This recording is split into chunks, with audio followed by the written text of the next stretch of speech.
Well, it's that time of the year where the heat is expected to build, and we are certainly talking about hot conditions as we go into the weekend. Thanks for clicking on to the Friday edition of Vogan's European Outlook. Before we get into the video, please like, share, and subscribe, of course.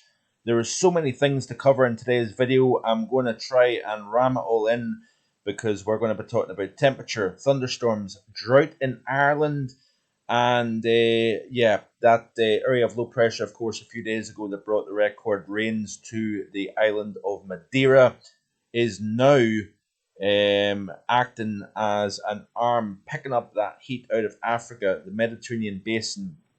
As it edges closer to the UK, it has now transported a lot of hot air into the central portion of Europe, into the near continent, of course, and indeed into the southern half of the UK.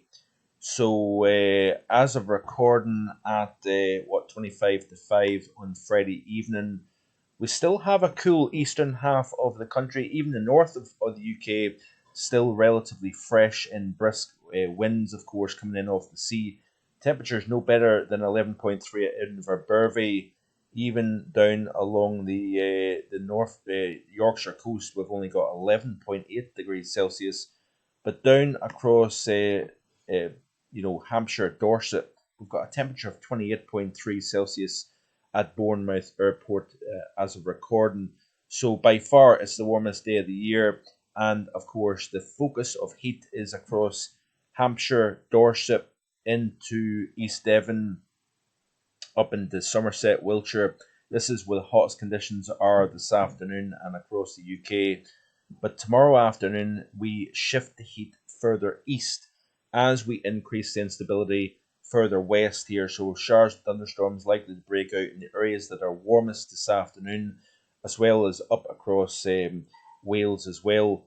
But temperatures of 30 to 31, possibly a local 32 Celsius, is possible in parts of the southeast up through Cambridgeshire into the South Midlands and even close to the England-Wales border. You can see here the Met Office model indicates a 31 Celsius, not that far from the Welsh-English border.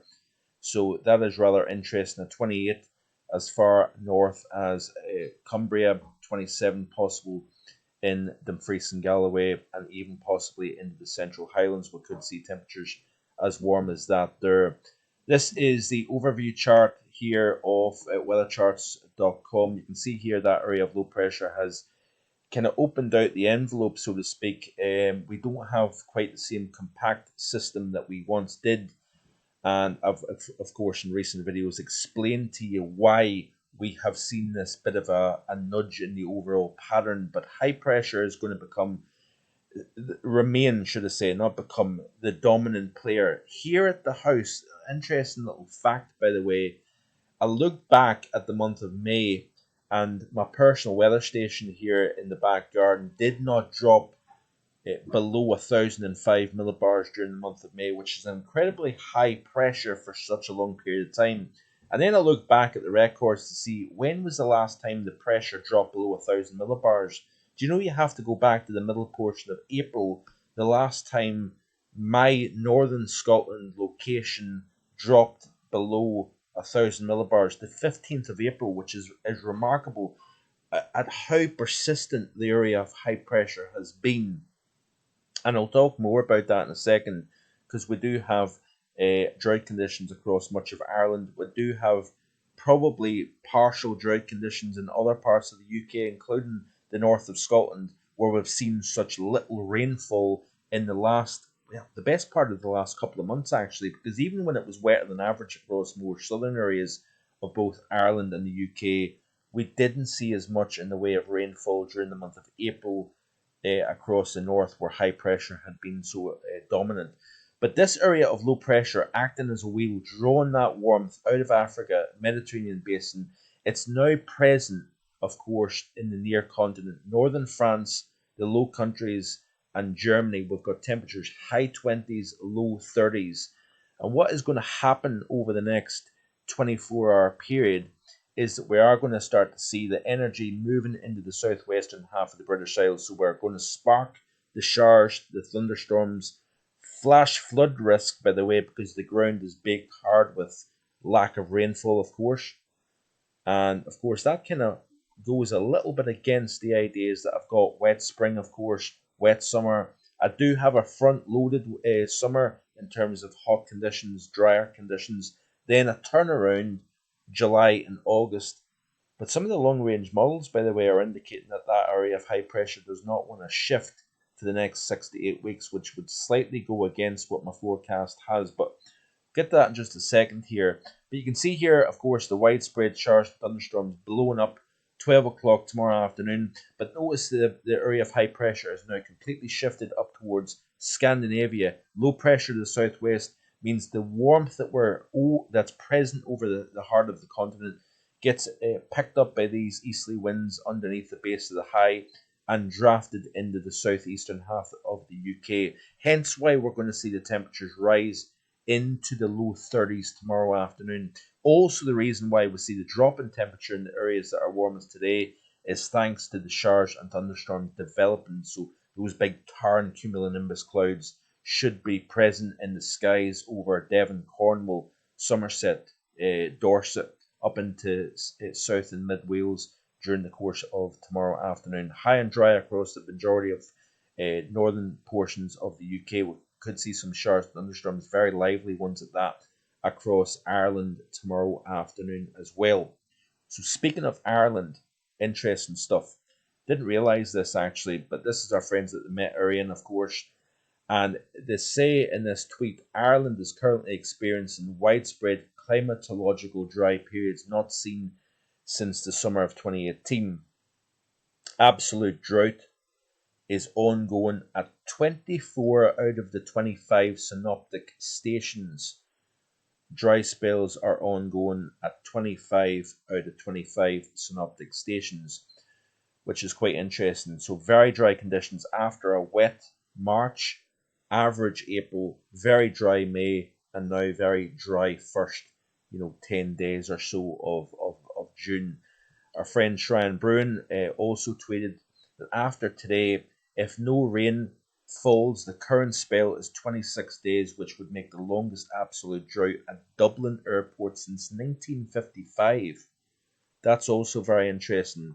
And by the way, he also tweeted a few days ago that the ECMWF model has 29 Celsius in parts of Ireland next Wednesday. So we're going back, skipping forward a wee bit here.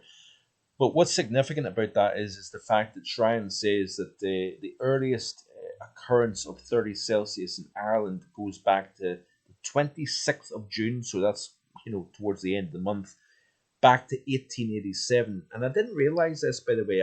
I'm currently trying to write up world temperature records, highs and lows for every country in the world at the moment on the website, and I will publish that hopefully in the next month or two.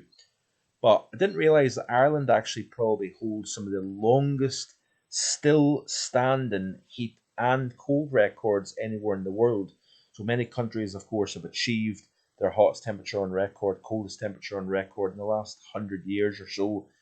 But actually, and a lot of heat records, of course, in the last, say 30 years or so. But Ireland, you have to go back to the 1800s for the last time that they recorded the hottest temperature ever, 33.3 Celsius. Also, you have to go back to the 1800s when they achieved their cold record. Both those records still stand. Minus 19.7, I think, at Marquee Castle or something like that. I can't remember. I do apologise for not remembering that. But I thought it was interesting how Ireland's heat and cold records still stand and were achieved all the way back in the late 1800s. I just thought that was very fascinating, actually. But certainly it's interesting, the dryness that we're seeing over Ireland, over many parts of the UK as well, by the way, because of course the month of May was very dry. It was warmer than average by a degree, and of course March and April were marginally below average, which is quite interesting, and of course wetter than average. But the average rainfall was 39.1 millimeters, which is only 55% of the normal. So the spring overall has been 106% of normal especially the further south you go over the UK compared to the north, thanks to blocking across the north. It's going to be interesting to see where we go actually with all this. So the spring overall, according to Maximiliano Herrera, was just a fraction above the average, but and also slightly above average precipitation wise. Over the next few weeks, we're going to continue with this dry theme, and this is something that's interesting when you look at the June forecast, which it did have warmer and drier than average. High pressure in the north, low pressure in the south, wettest compared to average across the south, driest further north. This is the upcoming 7 days of the GFS ensemble. You can see here firmly drier than average. Skip through the sequence all the way to the 25th of June.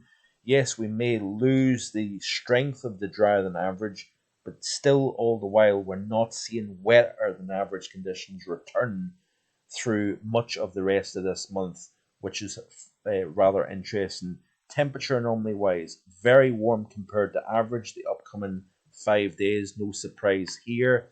Of course, cooler than average across the east, warmer than average across the west, cooler than average across Iberia, thanks to ongoing unsettled conditions. But you notice here the warmer than average conditions, yes, may ease slightly, but maintains itself through the period up until the 25th of June.